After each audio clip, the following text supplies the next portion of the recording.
Let me show you a quick, simple way to forget Wi-Fi network passwords on your iPhone. The reason that you may want to do this, if you're changing the SSID on your router and you're no longer going to have this Wi-Fi network around, or if you're traveling or visiting somewhere and you've joined Wi-Fi networks along the way and you just want to get rid of them and clean your list up.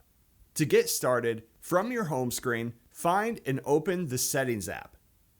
Once you're inside of the Settings menu, here at the top, you'll see Wi-Fi, and if you're connected to any network, you'll see the name next to that. Choose this. Now, if you want to forget the Wi-Fi network that you're currently connected to, it's going to be here at the top with a check mark next to it. If that's not the Wi-Fi network, though, that you want to forget, go ahead and find it in the list below. Once you find the network, tap the info or eye icon all the way to the right of the network name. Once you're inside of the Wi-Fi settings menu, at the top you'll see Forget this network. Tap this and then confirm by choosing Forget on this window. By doing that, the Wi-Fi network will then be removed from your saved list, and if you ever want to connect in the future again, when you choose it, you'll then have to re-enter your password.